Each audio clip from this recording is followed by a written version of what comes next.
You're welcome back. This is Newsfile. Thank you very much for staying with us. Your views, your comments, as I always say, particularly questions, are welcome.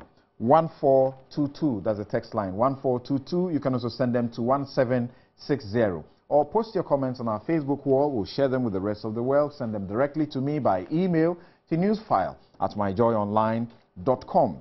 A few comments here that I'm going to put one particular comment to you, Nana Komia, and let's see how we resolve that in respect of the NPP and move on. We're going to get some very special insight briefly into the EPAs, but there's a major subject to be discussed right after that point. And this is what it is.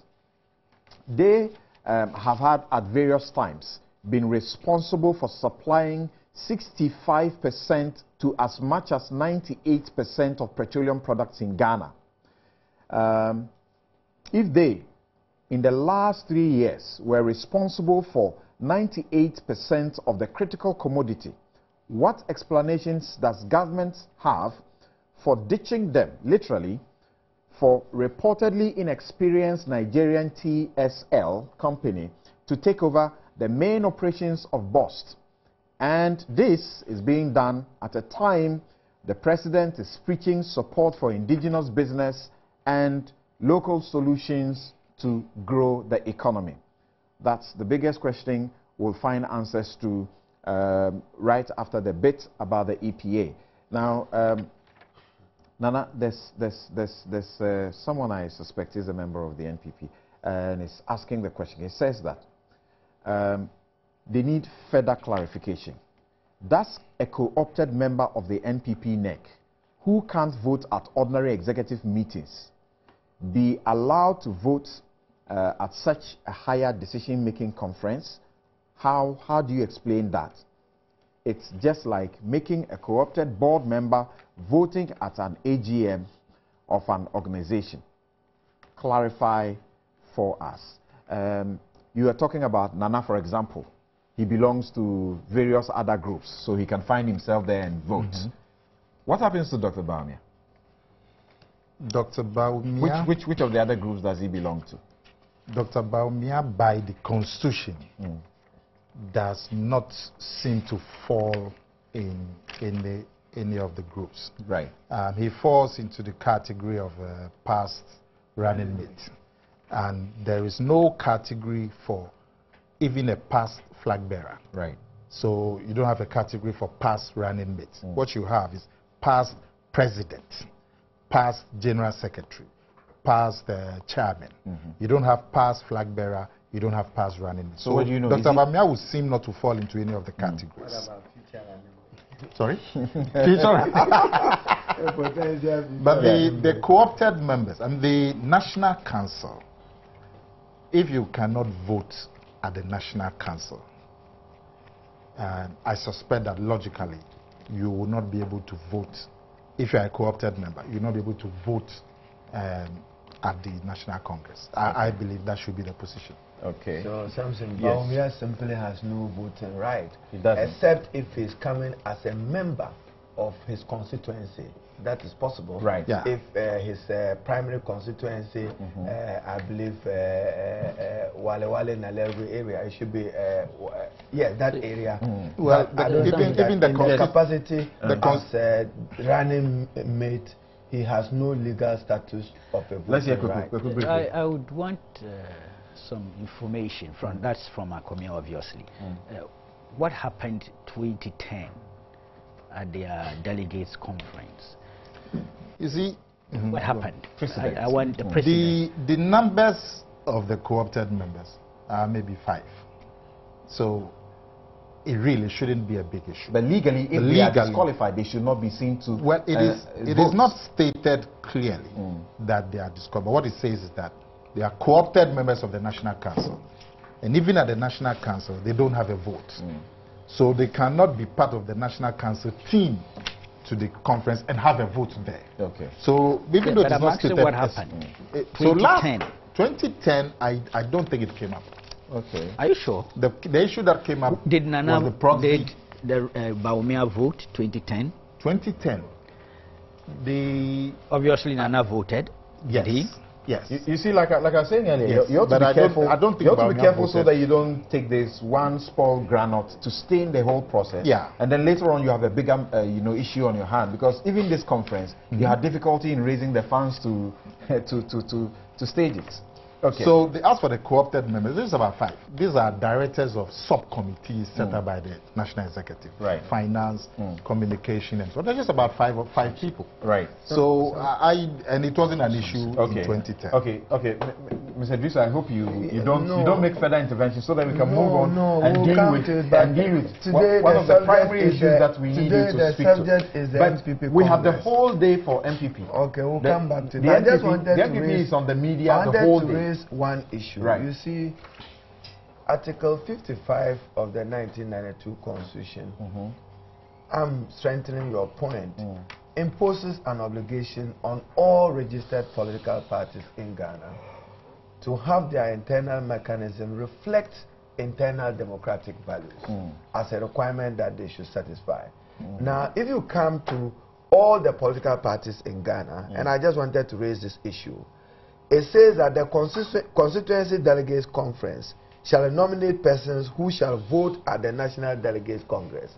So assuming a particular branch of the party in the 275 constituency ideally should have gone into an election of a sort in determining who should participate and who should vote. If they went to that conference and determined, for instance, Baumia, who are you to say that he's not qualified to vote? Right. And you articulated that point. They went well. Now we're going to move on. We're going to move on. Sorry, we're going to move on. And there's this message. This one says, okay, I know him to be MPP. I thought it was directly about one of the clarifications that you're seeking. Thank you very much. He says that, Chief, you and your African prints, no size. Wow, I like your shirt. Thank you very much. What you just need to do is tell you, my good friend, just call 026 56 50918 or 020 433 6444. That's the line to Latida. And they have a special package between now and end of this month. You buy one, you get another for free. So contact Latida. And for those of you watching television, you see the telephone numbers that scroll by, and just make sure you write them up and contact them. Now, briefly on, before we go to Bost, briefly on the EPAs. We've had, an hour's discussion. I have canvassed all the knowledge that I have had about it, the research I have done about it so far. The point is, there appears to be a greater, view, rather, constituency in the country that Ghana should not be signing on to it. What do you say? You have gone, held meetings, and you know better than we should do. If the constituency was adequately informed and appreciated the issues at stake, I probably will not disagree with that position. But let me just state that I will, along the line, share a philosophical pattern of EPS with you. I have likened it to a witch's dance. When you dance forward, you lose your father. You dance forward, you lose your mother. If you sign onto an EPA, it will come with an economic adjustment cost. If you do not sign, it will come with an economic adjustment cost. Which is the better option. It is simply compelling. And I trust that I'll share some information so that we both, together with our resource, Kwekwe and Co and Nana Akumia, can interrogate the issues. From the Cotonou Agreement, we had a non-preferential trade agreement, which gave us free access, 100% market access to the EU market. The EU is saying that we want to enter into a new preferential trade pact with ACP countries, including Ghana, which pact must replace the Cotonou chapters of 2008, to which the EU is saying that at the end of 1st October 2014, you either sign onto an economic partnership agreement or we will deny you market access into the EU market. So it's not a question of choice. It's compelling on the part of the EU that their parliament and the EU Commission have ratified a position, and Ghana being part of the ACP countries have to weigh what to do with this particular arrangement. So what they are saying is that non-reciprocal free access, you will not be entitled to it at the end of 1st October, which is compliant with the WTO protocols. Now, the EU have said this, and West African countries have been negotiating. I should agree with you that the negotiations have been fraught with disagreement, negotiated under conditions of tensions, not the wish of African leaders to be signing on to this, but they simply are saying that we want a new relationship. And I just trust that I can share some of it with you. Yeah, go ahead. When it started, and matter of record and fact for Ghana, in 2007, Ghana and La Côte d'Ivoire initialed an interim economic partnership agreement which gave the EU 80% market access for a phased liberalization of 15 years. Now, the EU is now saying, together with it, and let me make this distinction clearly. A Ghana pact with EU and the regional pact, we are now saying that the ECOWAS region is negotiating a pact with the EU, which is far better than what Ghana initialed in 2007. So it is even in Ghana's interest to go with the regional position if that is conclusive. What's one feature, for example, that makes this better than what Ghana had originally initiated? In 2007, you gave them 80% market access. Right. Today, you are giving them and they are agreeing to 75% market access. So you've gained 5%. It was a phased liberalization for 15 years. Now they say phased liberalization for 20 years. Two beneficial factors in terms of an improvement in the regional EPA over the Ghana EPA. Right. Then the third factor, the ECOWAS heads of state have agreed to what we call a CET, a common ECOWAS tariff arrangement, which is also far better than what we have specific to Ghana. And when we enter into this relationship, it will be governed by the operation of the common external tariff, which will harmonize what exists within the UMA region and the English-speaking ECOWAS countries. I concede that part of the problem in Ghana is fear of losing the EU market. And that's what I said, it comes with economic adjustment costs. Currently, Ghana exports 40%. In fact, even to 49% of our exports go into the EU. What will happen to your domestic economy if you are denied 40% market access? That will have dire implications and consequences on your national economy. Total investment in the Ghanaian economy over the years is led by EU countries' investment in Ghana. Indeed, the highest, maybe tallow oil, I'm close, is the highest investment you have within your economy. That is an EU economy. So the fear of losing your exports into the EU market, fear of losing your investment, makes it compelling for you to have an arrangement of a sort with the European Union. But that is not to say that government is all for an economic partnership agreement. All right. And then there were vexed issues as the ECOWAS heads of state met. And I thought that I should also share that with the Ghanaian public through this, using this medium. The ECOWAS heads of state met, and in Senegal appointed President Sall of Senegal to lead a negotiation on the vexed issues, or you call them the divergences. For instance, the rules of origin clause. Where is the product coming from? They say that if it's 15% value addition from Ghana, it must qualify as coming from Ghana. If it is 10% value addition from EU, it must qualify as coming from the EU. The EU says that we agree to what you want on that. Non-execution clause, market access. And market access is what I said, 75% phased over a 20-year period. The most preferred nation clause. All this was agreed to. So when the ECOWAS heads of state met, it was not about whether we agree or disagree to enter into a partnership. It was that let us renegotiate 4 major clauses, which clauses included 1, market access, rules of origin clause, custom union clause, most preferred nation clause, and the ECOWAS heads of state said that, look, one significant thing to which I have heard your panelists quote Nigeria is that Nigeria had done what you call a fiscal impact assessment study. And according to Nigeria, they will lose $1 trillion if they entered into an EPA. Regrettably and unfortunately, Ghana over the years, since the debate in 2007, have not undertaken this activity. However, I am told that Third World Network, Oxfam and others have done some analysis of it. And that's the basis. That's the basis for their authoritative, non-compromising stance that this is a wrong deal. When you are doing statistics analysis, do a scientific analysis. You may do an analysis how much you are losing, but do well to do an analysis how much you gain. No, what I'm just looking at is that Nigeria has had the benefit of this, and on the basis of that, it's been able to push the regional bloc to hold on with signing. It is not just Nigeria, please. Even Ghana has issues. Benin has issues. No, there were comments. There were comments from government people to suggest that it was a done deal. There was no problem with Ghana at all. Maybe that's why you are mixing. No, the principle of a regional economic partnership agreement with the EU have been endorsed by the ECOWAS heads of state. What the heads of state have done is to appoint 4 countries, Ghana, Nigeria, La Côte d'Ivoire, and Senegal, to negotiate some other aspects of the agreement before conclusion and before the deadline of October 2014. And I was just using Nigeria to raise a major issue. Right. Loss of revenue.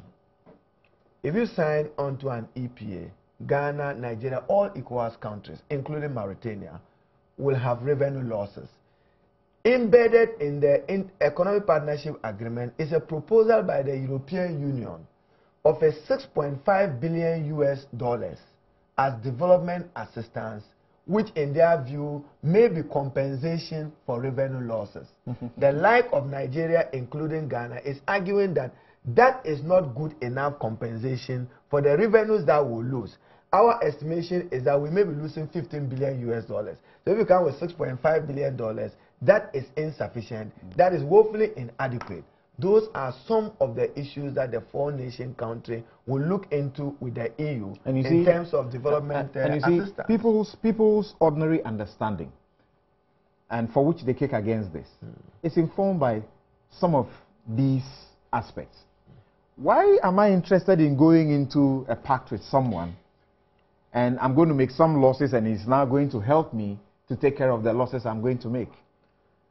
Unfortunately, what does he stand to benefit so much that including civil society group, we would not be stampeded by emotive argument.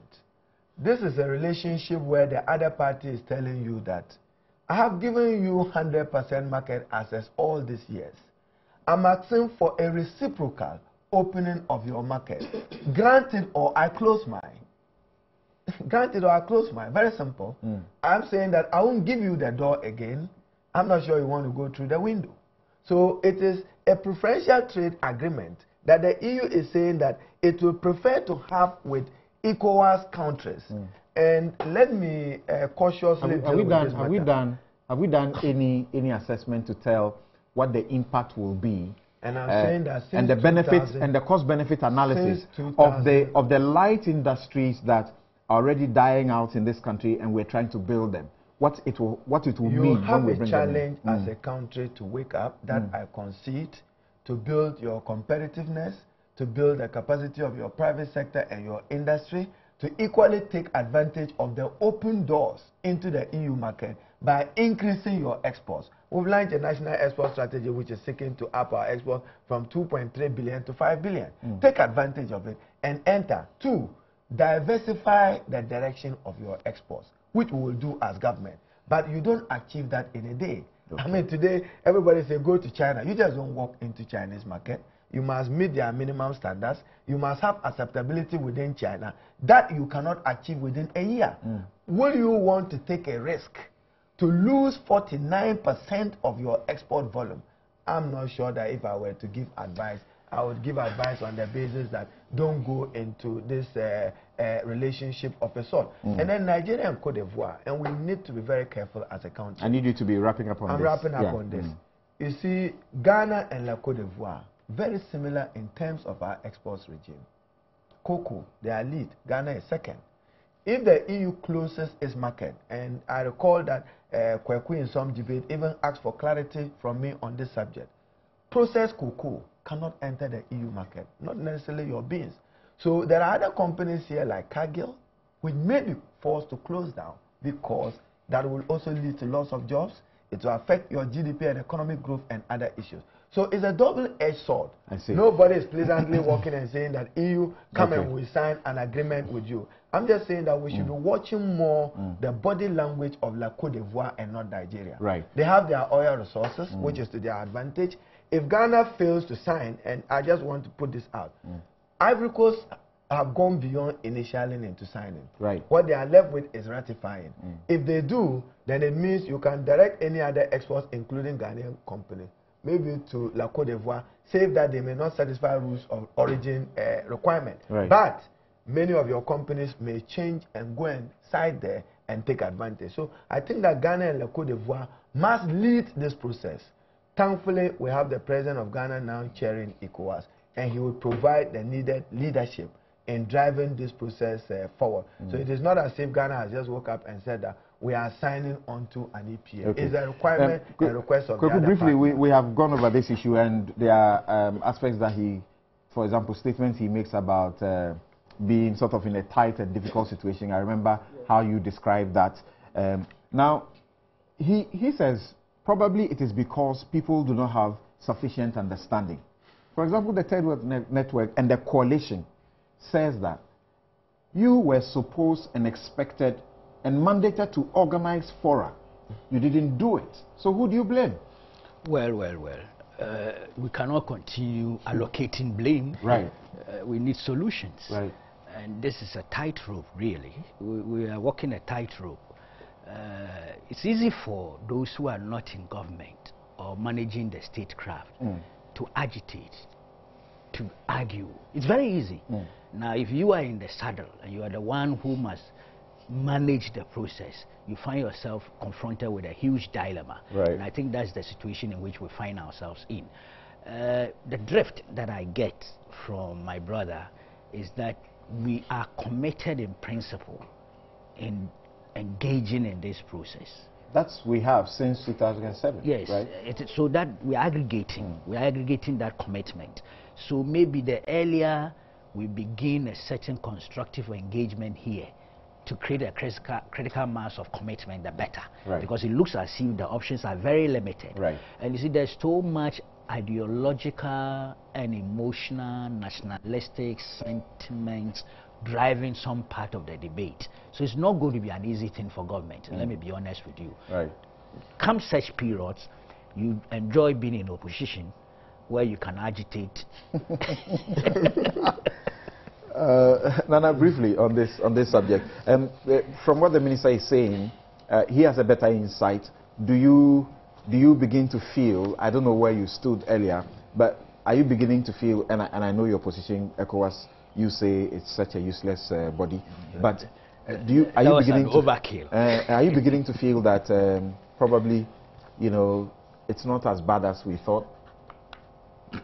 Well, Samson, you see, let me just give you a little scenario. I mean, you, Samson, very athletic. Look at your body. You can run compared to somebody like, say, myself. Now you're going to run with Usain Bolt. He says to you, Samson, I know you are not up to my standard. So for the next 2 years, anytime we are going to run, I'll let you start at 50 meters. But I'm giving you 2 years or 3 years to put yourself into shape, so that the next time we are going to run, all of us will start at 100 meters.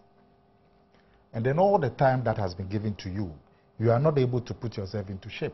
So Usain Bolt says to you, Samson, the 2 years or 3 years or 10 years I gave you are up. So now you and me, we have to start from 100 meters. And you say no, because you have not prepared. A lot of the anger is because of the lack of preparation by leadership across West Africa, since we are talking about West Africa. Look, it didn't start today. It started from the 60s. They called it Lomé 1. They came to Lomé 2. They came to Cotonou 1. It came to Cotonou 2. Now, all of these Lomé 1 and 2 and 3 and Cotonou 1 and 2 and 3 are what we call preferential trade agreements. Preferential trade agreement means that we would give you preferential treatment. Europe said to our people that we would give you preferential treatment because we recognize that you are weak economies. It started in the 60s. So over the period, They've been giving us preferential treatment. We export everything except arms to the European Union. They don't give us quantity. They don't give us duty. Free. Samson, I can tell you, we only are able to export only about 4 or 5. When they've said you can export everything that you want. But we could not develop the capacity to develop products to export. Now, there's something that we call the WTO, which is the World Trade Organization. The WTO says that preferential treatment that you give to each other is against WTO rules. Because it's like a WAM. And so you people must change from that preferential trade agreement and come to the WTO rules. So the Europeans said that this Cotonou agreement that gives you preferential trade, preferential treatment, it would expire in 2007. After 2007, we have to revise it so that the trade will be more open and it will be more reciprocal. Reciprocal means that whatever advantage, you are exporting to our economies free of charge, we too should go to export. The time is up since 2007. But we are saying that if we agree to the open trade, because we have not developed the capacity, we will be swamped. Our smallholder agriculture will be swamped by imports from Europe. Our industry is already suffering. It's going to suffer more. Our services are going to be swamped because even legal services will be open to European competition. Everything will be open to European competition and we will suffer. That is the argument that is being made, that we are not prepared. And the reason why I blame ECOWAS all the time, ECOWAS has been in existence for 44 years. 44. I don't know if Haruna is 44. Okay. Thank you. Thank you, Nana. Just hold it briefly for me there. And let's go to where it's boiling this morning, and I mean positively. The Tamalis Sports Stadium. That's where Araba Kumsing is standing by and just going to give us a little, feed into what is going on there with the NPP's conference. Maimings and people being killed, and so coming here, there was that concern. But having seen the number of police deployed, I'm unsure. But I have here with me one of the delegates and the spokesperson, minority spokesperson on finance, MP for Old Tafo. Old Tafo, yes, that's true, and that's Honorable Anthony Akutose. Anthony Akutose, I beg your pardon. He's joined us here to give us his own impressions about today's, or expectations rather, about today's event. Honorable, thank you for joining us here on Joy News. First of all, are you satisfied with the preparations put in place for this event? So far, what I've seen, I'm impressed. For over 5,000 delegates, I think what I've seen so far, I'm quite impressed. The accommodation was quite good. Meals were quite good. Traffic coming here easy. And my biggest shock was the security presence when I got here. It's going on so smoothly. You get to the entrance, you get down, they screen you, you come in, and so far it's going on very well. We thank the police and the military for doing a good job so far. Now, organizers tell us that in about 3 hours the event will get underway, voting will start. But as a voter, as a delegate, what factors are you considering in voting for a particular competent people who are hardworking, who are dedicated to the party, to lead the party to the victory in 2016. I think it's that simple. We have a lot of work to do. We've been in opposition 6 years now, so we need people who know what it takes to win an election. Some of your colleagues have stuck their necks out and said that the current executive must be overhauled. Do you share that view? I think we have to be very careful. They were our executives for the last election. If they have not done well, the voters will decide. But we should not lambast them for the work they've done. We are all part of the system. We all lost, if that's what they're trying to say. So I will not just come and criticize the old executive. But let the delegates decide who they want to be who they want to be our next executive, and we'll get on. Whoever is elected, the entire party machinery should fall behind them. This is not the time to criticize. Let people use their mind, their own conscience to do what is best for the party. Now, we know that there are various factions in the party. People have their preferences. But one thing that there's consensus on is the need for the party to be unified after today's event. Do you think that is happening? That is going to happen? We've had polling station elections. We have constituency elections. We've had regional elections. This is the national. Any election, there are about to be differences. But once it's over, we all go along and there's only one party. The MPP party. So anybody that does anything, it doesn't matter. The reason why I'm asking this is because people have warned that if certain people are elected to certain positions, the party will be fractured after today's event. I think those are the pessimists. I believe that whoever is elected, the party will be stronger. All right. Thank you very much. Minority spokesperson on. All right, so you've just been watching Araba Kumsin, news editor Joy News, and also you've just seen Gifty Ando appear there, Joy Multi TV, and they are there at the grounds together with an army of our reporters, and they're going to bring us up to speed with what is going on there. As we have been told, some 3 hours time, things will gather real momentum at the grounds. Now, before we move on to the Bost matter, there are a few questions that have come in, and I'd like to put it to the minister, if we can address them briefly. I'm sure you know Lloyd Amoa. He says, is Haruna Idrisu the spokesperson for the EU, or he's the Minister for Trade for our Republic? His analysis is not sharp enough. If Ghana sends 40% of our exports to the EU, and if by not signing we lose this 40%, the challenge will be to find new areas of export. Necessity is the mother of invention. This minister is shocking me totally. And he's saying that, what? And you sit there saying that since 2007, we have not done any financial impact analysis. He thinks that is inexcusable. And how long have you been in office that you've not been able to do this? And we're talking about this. And there is Elvis Dako, who says, can you tell us how much benefit has accrued to Ghana since the country initialed the interim agreement, so that we can use that to compare? Yeah, thank you. I may not have the exact statistics, but certainly I was not minister in 2007. Certainly. When the interim EPA was initialed. I was not in government at the time.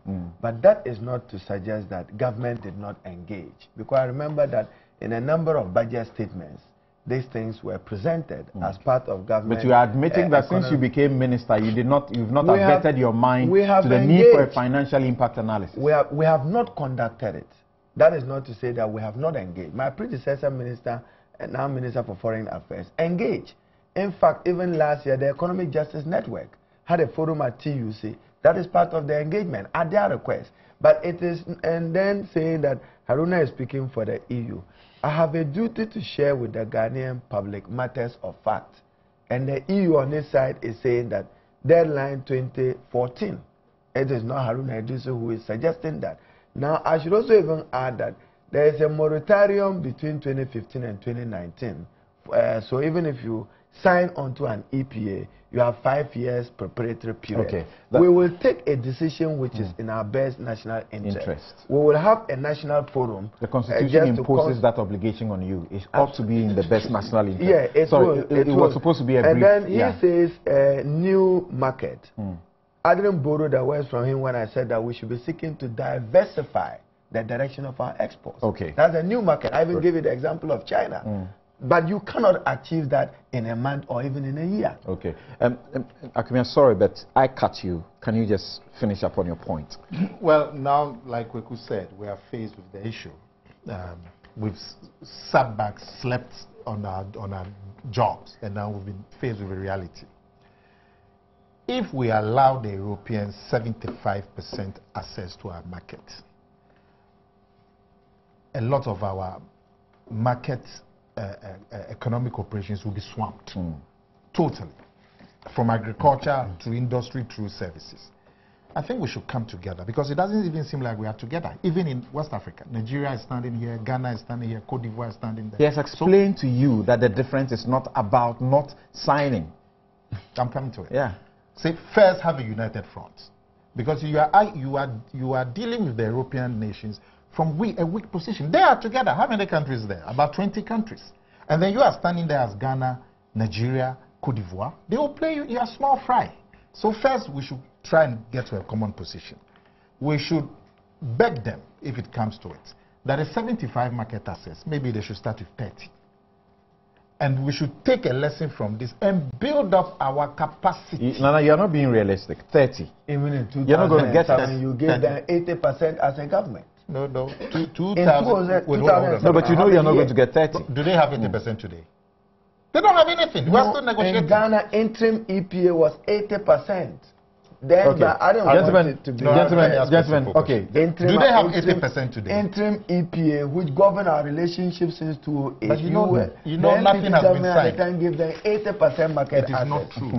Because as you and I speak, nothing... An interim EPA, can I finish? ask your former minister Can I for finish? trade. Can I finish? Can I finish? Yeah. As we speak, there is no final agreement. Yes. So when you say we give them 80%, it's like they have 80% access to our market. No, but at the time, it is true, factual, that it was 80%. It's 80% now we have to move on. Yeah. Now we said that we will not sign it because we are not sure of what we are getting. Okay. So there's no final agreement as we speak. Now I'm saying that let us take a lesson from this. Let us be more serious with economic integration in West Africa, so that we have a single market. Okay, Nana, thank you. And then develop our capacity. Then we can face the Europeans on an equal footing. Thank you. Thank you very much. Your messages and your questions are still welcome. We still have our eyes at the Tamale Sports Stadium, but we are moving now to the issue of the Bost and it's giving out parts of its management to, as it were, to foreign entity to manage. And as you are aware, also the Ghana Chamber of Bulk Oil Distributors are up in arms against that move. In fact, they are initiating a court action to put an injunction on the process because they have a number of issues that we'll share with you shortly. And the question is that they are also asking very serious questions, that we have a president who just recently went to Parliament and said, let's grow our own, let's give indigenous businesses the opportunity to make money in this country and distribute the wealth within the country. He went to the independence celebration, repeated the point, and at the same time, he's got his lieutenants who are leading a process to give out a critical national installation like the Bost to a foreign entity.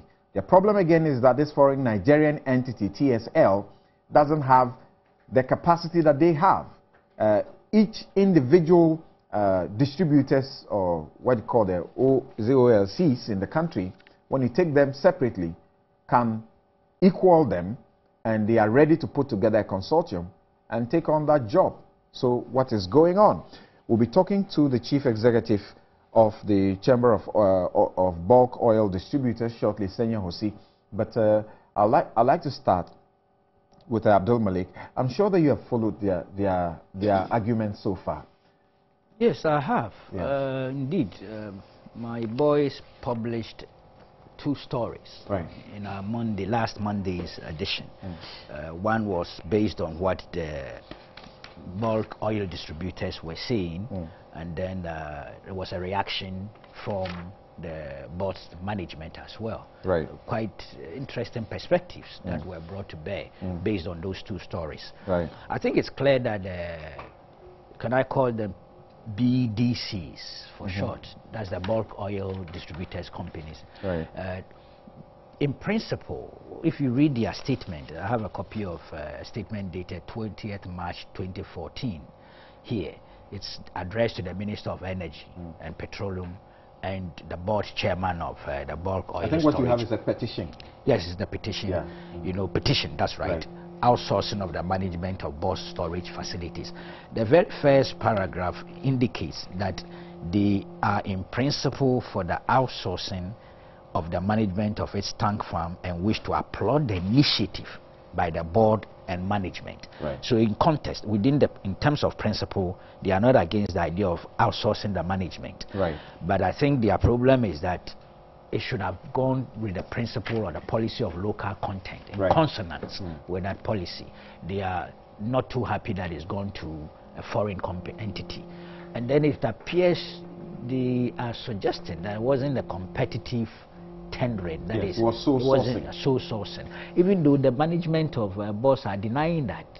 If you read the story they gave us, they were insisting that the manager said he met almost all the bulk distribution. They say that's a lie. I find that difficult to assimilate. Let me be honest with you, because this is such a public thing, and I don't see how the bulk guys would deny such a thing.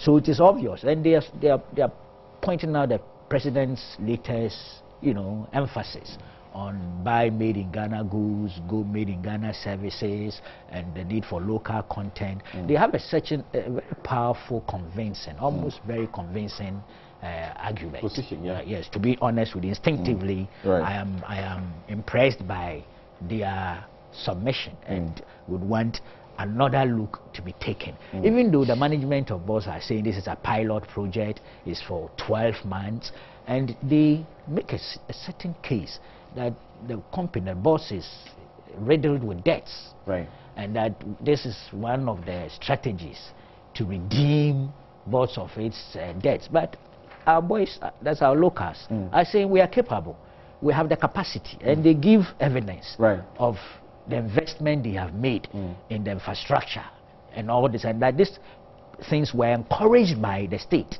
or government, and they have built that level of capacity only to be dribbled, sort of sidestep. Maybe that's a better word, So to be honest, perhaps in this case, I'm prepared to vote for the bulk oil distributors. And I would suggest that we do a review of this matter. They make some points. They say that that's the bulk distributors company, that's BDC. They say that BDC imports accounted for 65% of product supplies to the country for the period 2006 and 2012. In 2011, 2012 and 2013, BDCs accounted for over 98% of petroleum product supplies to the market. They say their function is the reason for the absence of shortages. Consequent to the deregulation policy, BDCs have invested over $180 million in the construction and operation of tank farms and combined capacity in excess of 250 million liters. Additional investments are ongoing to increase private capacity to over 350 million liters.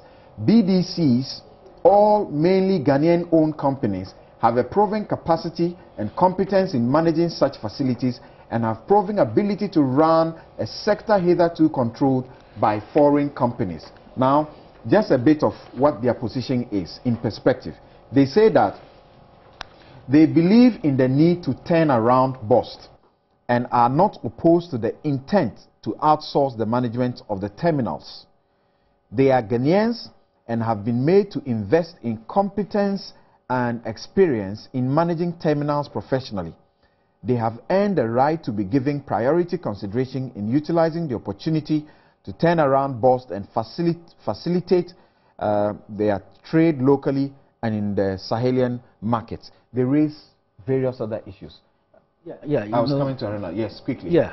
And this might sound a bit diversional, but I think there is this trend that government ought to watch, because I smell the same thing when it comes to the Takoradi port thing. Is it the Longhorn port saga?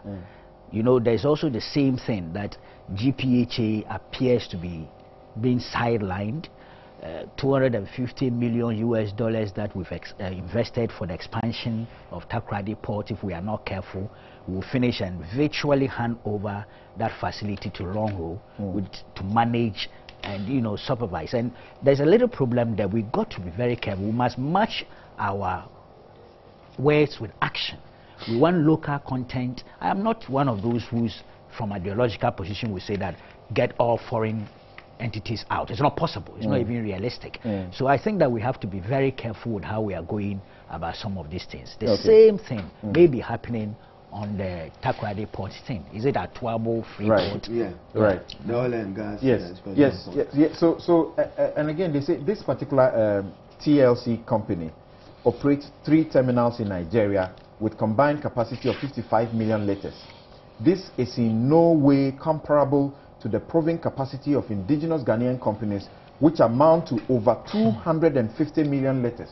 What's wrong? Why choose them over them? Samson, I can only support Kweku that when it comes to the principle of domestication or indigenization, absolutely for it. And I think that from what I have read so far, they have petitioned the minister, they've petitioned the board chairman, and they are seeking to petition the president.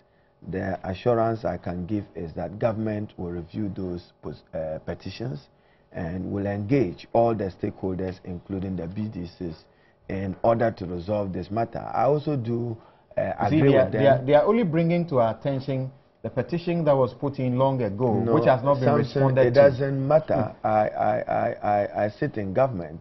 Until it broke out in the media, I did not have any official appreciation of the issue at the level of government. So I'm sure once the petition gets to the president, he would invite the Minister for Energy, the board and management of Bost to give explanation, one, even on the process. And the president would want to satisfy himself whether they went through due process and whether they have held values of transparency in the award of the contract. Then 2, government will also review the merit of the relationship, whether or not Bost ought to be entering into a relationship with TSL or not, will also be a matter that the petition will put on board. What I do know, for which I agree with the chamber, is that there's been a lot of investment over the years. At least I know for fuel trade, I know for Chase Petroleum, that they have all invested in building tanks farm. I also know of a company, I think John Taylor's group, also investing in that particular area. So if they raise issues, it's for government to examine them and then take a decision. Now, what I do know, which will relate me to the second leg of the issue, is that Bost is established by law. It was supposed to be responsible for the strategic storage of strategic oil reserves for government. To that extent, a pipe was laid from here up to Bupe. In fact, I used to serve on the Committee on Mines and Energy, even up to Savulugu and then to Bolga. You will see all those tank farms clearly built. So the chamber is saying that what use are you going to subject this tank farm to? Right. We want to know, have you given us an opportunity as local entities to leverage on that infrastructure, let alone give it to the Nigerians? But like I stated, once there is a petition, I would not be conclusive in terms of my interrogation of the matter, except to assure that government will examine the merits of the contract, the process to which the contract was cured, and will take decisions that are appropriate. Now, let me come to what Kweku have raised, and it's becoming a tendency. We don't know, I do not know, and I was seeking to, if I got the gentleman to ask, that we don't know what stage you are with this contract. We are aware of terminations of contracts that have led to judgment debt, and we are being saddled with judgment debt here and there. And I'm just speaking information also, very reliably, that there is a new award delivered by the International Tribunal in Hague that is slapped us with bank switch. That is slapped us with some 73 million United States dollars. Yeah, occasioned that, not at all. Kweku is being cynical. You don't know what he's saying. Yes, he's correcting an issue which had to do with running issues between the Ministry of Finance, Ministry of Trade, the GCNet system, and others. We'll come to the specific issue. For instance, SCADA systems and CCTV. Okay. I'm aware that we have supported national security. Okay, so briefly, sorry, but very briefly. Senor Hosi is on the line. He is the CEO of the of the Ghana Chamber of Bulk Distributors, Oil Distributors. Thank you very much, Senor. Good morning. Good morning, Samson. Yes, sir. Good to have you. I have sought to canvass some of the points that you already put out there in the public domain, but what do you know? What is the extent of this particular contract with the Nigerian company, TSL? Before I answer, I really want to thank the Honorable Haruna Idrisu and all the panelists for their support. For us, it's a national crusade to put a Ghanaian in the fore of the development of our country and in aspects that we have proven capacity.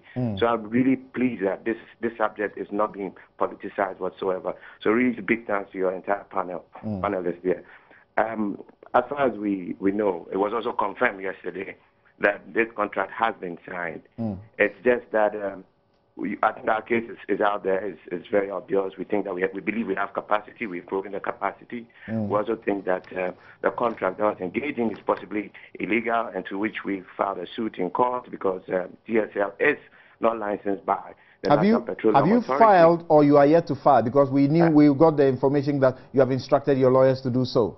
We actually have filed. We filed on Thursday. I see. Okay.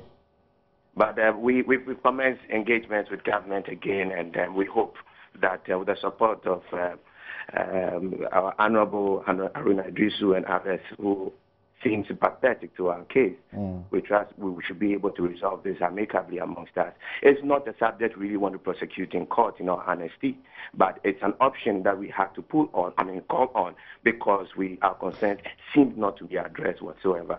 But I'm really happy and pleased to hear from Honorable Haruna Idrisu that government will take this up very seriously.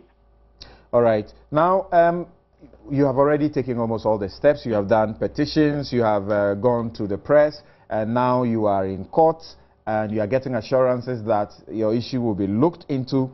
You have sufficient trust that you will get something out of this? Samson, our president has spoken time and time again about the confidence he has in the Ghanaian.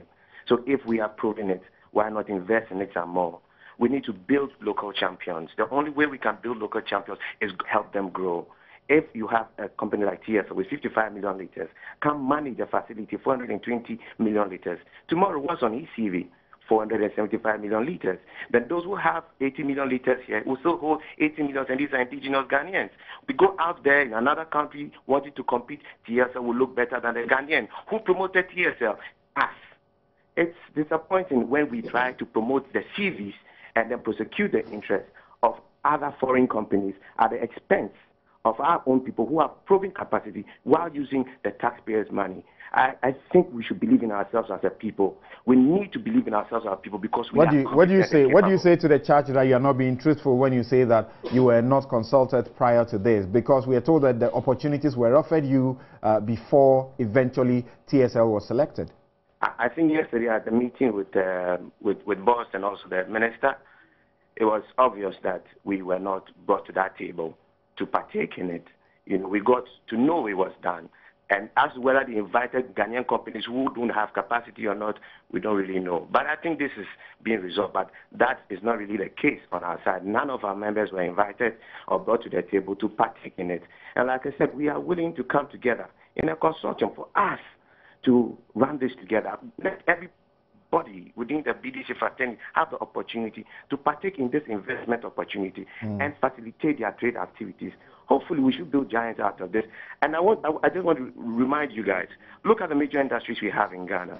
Commerce is hardly controlled by us. Mining is hardly dominated by us. You look at even the ports, the key services there, hardly dominated by us. This has been one industry that has Senor, the bit about the meeting or the opportunity offered that was not taken and then eventually given to the Nigerians, I want to know, are there not other entities that do not belong to your chamber who probably are those that were consulted? Absolutely none. Because those who have tank farms are known. Investment in tank farms are quite heavy. For you to be able to do it, you should really have some clear direction on throughput. So BDC generate the throughput, and by policy, we were taxed to invest in them, and we have. Help us yield the most returns possible. Then we can do big things. Kerosene resellers move on to become oil marketing companies like Star Oil, Allied Oil. We've moved on from that to become import agents. From import agents, now we are both distributing companies, importing ourselves. We are owning our own facilities. From there, what next? We become major traders, competing with the likes of Vitol and Trafigura. Ghanaians have the capacity. Let's invest in them. Let's promote them. We are competent. Okay. All right, Senor, thank you very much. Senor Hosi is the CEO of the Ghana Chamber of Bulk Oil Distributors, and they are the ones who are petitioning, and they appear to be getting some very good signals, and he's very excited about you especially. Yep. No, certainly on matters of local content, I have an obligation to be supportive. But let me just state that government has taken a number of far-reaching decisions within the energy sector, which should assure local players of participation backed by law. The local content regulation was submitted by the Minister for Energy, subsequently passed by Parliament, which allows them a role over a phased period. And a lot has been done in that area in terms of Ghanaian participation. I'm also aware that government has laid before Parliament a review of the Public Procurement Act, which is seeking to give margin of preference to local companies when it comes to bidding. What is significant for me today is whether or not TSL is even registered with an MPA is a major issue that we must follow through and ensure that they come within the regulatory ambit of the National Petroleum Authority. I should now discuss a matter which Kweku has raised, Lonro. I'm aware, and you see, when you speak, then it is said that you are speaking for this company. Lonro made a proposal to government to invest $600 million over a certain period in developing an oil and gas free port in Atuabu in the western region of Ghana. Government set up a committee of 4 ministers, Attorney General, Minister of Finance, Minister of Transport, Minister of Trade and Industry, to review the Lonro request. Indeed, and Samson, this will interest you, in the original Lonro request to government, they wanted perpetuity for this investment of $600 million. And we said, no way. You must capitalize it. Let's see how much period of time you need to amortize on your investment. We did a 10-15 year period, maybe initial investment up to 10 years. They want to recoup their money in 25 years. So the committee recommended that, look, we can only give you up to 25 years, even if you invested the $600 million. But exclusivity, it will not affect investment of the Ghana Ports and Harbors Authority. And like Kweku is rightly law 160. Yes. How do you reconcile what you are doing with Lonro to that law? What's the import of that law? No, I've heard the argument. But what's the import of that law? Yeah. The GPHA has the sole right to manage ports. Am I right? Yes, yes, under the law. But you haven't reviewed the law. No, Kweku is. I'm only seeking information. Yeah. And then what is a free port? In fact, with free port, they will finally come back to the Minister of Trade as chairman of the Free Zones Board to declare that area. How would GPHA monitor the income revenue that Lonro would make? Kweku, there's no such provision I have in the no agreement. problem. I just wanted to answer one issue you raised. Okay. In one of the meetings in Akusumbu, the Minister for Transport and the Chief Executive of Ghana Ports and Harbors Authority sat through the meeting in discussing this particular concept. I'm aware that there was a strong protest letter signed by the chairman of the then board, Alhaji Abubakar Ismaili, which was brought to the attention of the ministerial committee which was examining this. I'm just saying this so that you appreciate the kind of discourse which went on before even Lonro was submitted to the Minister of Finance and to Cabinet for us to fine-tune aspects of it. But I agree with you. To what extent can Parliament and GPHA ensure that whatever free port you are building is subjected to the regulatory action of Ghana Ports and Harbors? That is concerned. Yeah. Yes, and I'm saying I have no difficulty with that. Thank you. But I'm saying that the declaration of the free port status will be on the recommendations of the Minister of Trade. As chairman of the Free Zones Board, the president will then declare through an executive instrument. He will so declare it. Thank you. But I agree that we'll take let me pick Nana briefly on this. Consultation thank you, and in the discussion, thank you. They've been part of it. Thank you. It's been very useful having you to shed this light on this particular subject also. Now, Nana, what do you say about the position that the group has? Well, Samson, I find it difficult to believe that this giving away the management of our oil reserves to a foreign company didn't go to cabinet. It didn't go to cabinet? Which one? The Bost. Yes. I serve on cabinet. I am not apprised with it at that level, at that governance structure. We have not looked at it. Maybe at the next cabinet session, but I haven't been part of any. In any case, if I were part, I would not disclose. But it's not been a subject for discussion at the level of cabinet. But obviously, this agreement has been signed, and such an important decision. The Minister for Energy and the Minister for did not bring a memorandum to cabinet. I'm surprised, because this should be discussed at the level of cabinet. It's a very major undertaking. Our oil reserves, the management of it, being given out, and there's no memorandum to cabinet for cabinet to take a decision. I am But surprised. the information we have so far, obviously, this is some embarrassment to you know, the managers, to government as well. Should somebody be answering some questions, probably resigning? I'm saying that at the very least, this should be in the form of a memorandum from the Minister for Energy to cabinet before a decision is taken. And for cabinet ministers not to know about this, I mean, it's difficult to understand. You know, he's under secrecy, oath of secrecy. No, I'm not saying and to disclose matters that have come he before says he cabinet. doesn't know about it, Right. which means this matter did not get And to even cabinet. if he knew, he's not going to disclose. No, I'm not asking him to disclose details of discussions in cabinet. The awareness. What he's told us clearly is that this did not get to cabinet. As far as he knows. And for me, it is serious that such a decision can be taken at the ministerial level. What to do with the management of our oil reserves. I mean, I think it's terrible, and it should have gone to cabinet at the very least. Now, the minister is talking about the things that have been done, local content law, procurement law. In this country, Samson, what law don't we have? Every law anywhere in the world, we have it in Ghana. Right. So it is not about the laws. It is about policy actions to fulfill the laws. That is what we don't do. Yeah, but you have look. It's not a matter of government. It's the policy and the program. It's working very well, to be honest with you. Kweku, so why do we have this matter on our hands? Because we have local content law, we have... but that's exactly what I'm saying. It's an aberration.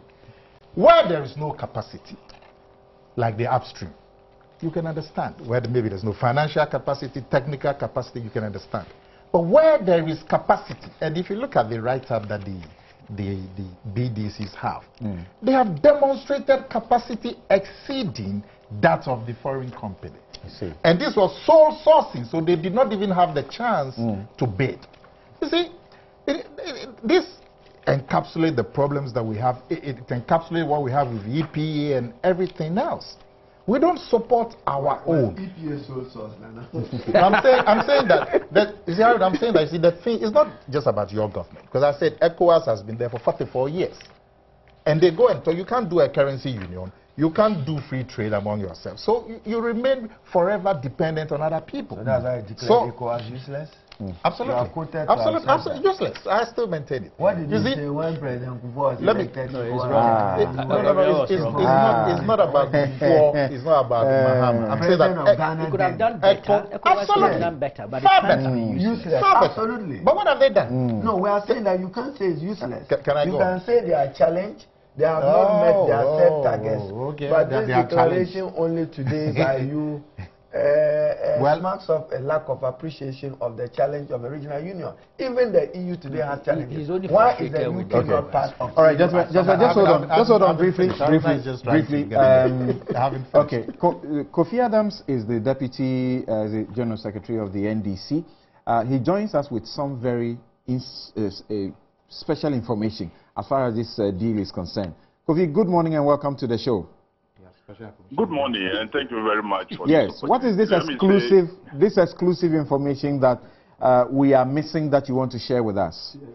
First and foremost, I'm not really contributing as a Deputy General Secretary of the NDC, but as a member of the board who has quite a lot of information on this subject matter that is being discussed. Many parts which has been left out between the relationship of the contractual agreement between Bost and TSL and what the BDCs have brought up now. To Nana Komia, before this current management took effect, there has been in existence an outsourcing contract to manage the Bost farm tanks that has been given to Sahara long before even 2009. So the issue of outsourcing the tank farms of Bost to an entity to run, whether local or foreign, has been taking long. Long. At that time, the plausible excuse I can find immediately is that at that time the capacity of the locals had not been developed. And they didn't protest. That's a good question. So you moved on and asked why TSL. The decision by management and board was that because that strategic role was going to be a gatekeeping role, we did not want any BDC to be responsible for playing a gatekeeping role. Other than that, the one that wins will disadvantage the other ones.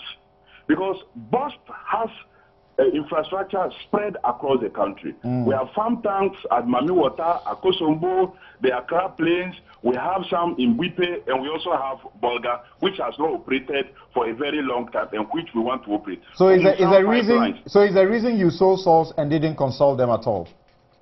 There was a serious consultation. They say that's not true. The interest, if you allow me to flow, you will get the drift. The interest of the BDCs, following the interactions they had with Bost, has been to pay the debt over them. Debt as a result of losses that have been incurred in the running of these tank farms.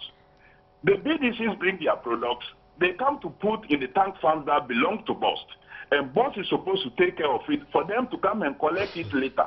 And as a result of losses, Bost owe BDC to the tune of almost 35 million Ghana cedi. And that is the interest of the BDCs, that money must be paid. So what did Bost do? Let's pass on the risk of the losses to a management entity. Let them play a watchman role. It's not like they are holding a BDC license. The TSL is not a BDC. They are not coming to operate as a BDC. Right, but Kofi, your major reason for not wanting to use the BDCs, is that not resolved by a consortium? Because that's what they say. They say they are ready to put together a consortium to manage it. It is never resolved by a consortium. How? It can never be resolved by a consortium. Can you explain that? It cannot be resolved because a consortium of who and who? A consortium of who and who? A consortium of the group that you think when they come individually, one would disadvantage the other. And who and who will be involved? We are not the ones to go and put that together. The big guys will take advantage, and the smaller ones that we want to encourage to also grow will not be able to grow. In this arrangement, it is going to favor the BDCs. The BDCs now can bring their products, and they are assured that their product would not be lost. The losses that we are finding in the tank farms would not be there. If any loss occurs, TSL will take charge of that. They will pay for any loss. So the BDCs will be assured that 35 million they are chasing will no longer happen. I see. But in that process, do you find that they're going through the sole sourcing? The Procurement Act is very clear about how you go about sole sourcing, and you may be found wanting in that regard because they are going to court, and that's one of the major reasons. And again, TSL is not licensed by the National Petroleum Authority. That's also another big issue, isn't it? The Bost wrote to MPA and indicated clearly what TSL was coming to do and wanted to find out whether they needed licensing to be able to play that role. The MPA responded positively that no, TSL, the kind of role they are coming to play, that they don't need license to perform that role. So Bost did not just get up there and go to pick a company to come and do this. They went through due process. Okay, and you went through this process too without the benefit of cabinet knowing what you were doing? Oh, of course, because it isn't a cabinet decision. We are doing as if a company established by law should always resort to cabinet management. This is management decision. All right. This needs only ministerial approval. Okay. And then the board grants it, and it goes through. It's not something that should be tabled. And also to Nana Komia, it is not the management of our reserves as our all reserves. Bost is established to be able to keep some reserves. That is what Bost is supposed to do, and that is what we want to do with the introduction of TSL. So please, let's put all the facts out there. I believe that the board will meet, will look at all the issues that have been put out there, and will respond appropriately. Okay. And I'm happy the way Honorable Haroda put it, that government will listen to the petition, they will listen to both sides and see, evaluate the sense, the reason, whether due process was followed, why TSL, and all those issues. Post facto, and you know, many times in Ghana, we don't really go back and change much. No. If government feels that something has been illegally done, of course, government reserves the right to ask the board to look into it. And this is where a contract has already been signed, and I was raising the question of judgment that, you know. You know what? I was telling you earlier that a contract existed that was signed under the MPP and outsourcing Bost facility to Sahara. This management invited Sahara and had a gentleman agreement that, look, we didn't want a BDC holder to run the system because it would disadvantage others. All right. If you could write, withdrawing your interest, so that issue of judgment, debt, and the rest won't come. So there was already a license. Then we have to convince them because they are a BDC group to personally withdraw, which they have done. Okay. But you see, just before you go, I asked you, you said the procurement was clean, but the TSL, are they registered licensed with the MPA, or are they not supposed to? I have just told you that the role they are playing in terms of the oil industry, they are not supposed to be licensed, but they are registered. It's a subsidiary. They are registered in this country. I see. Well, that matter is actually before the court now. I'm sure that when you file your defenses and everything else, you pursue that one. Kofi, thank you very much. Thank you very much for your intervention. Thank you for the opportunity. You're welcome. All right.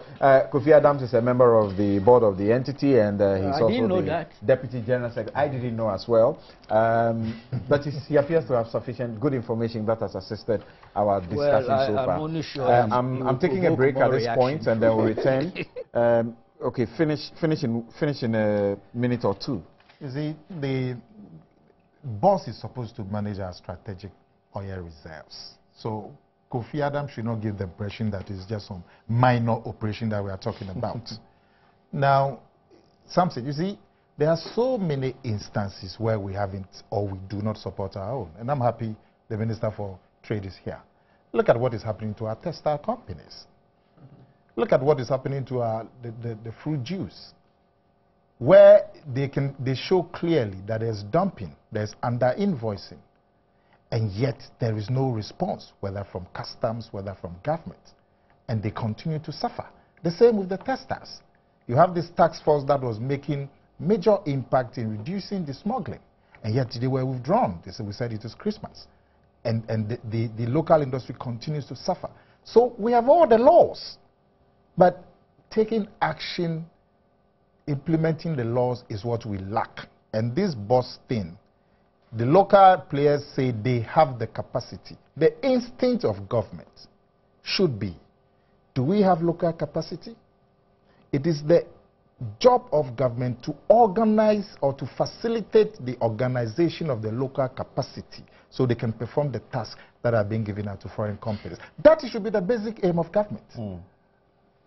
Thank you very much, Nana Komia, immediate past communications director of the New Patriotic Party that is in Tamale this morning, electing new executive officers, national officers.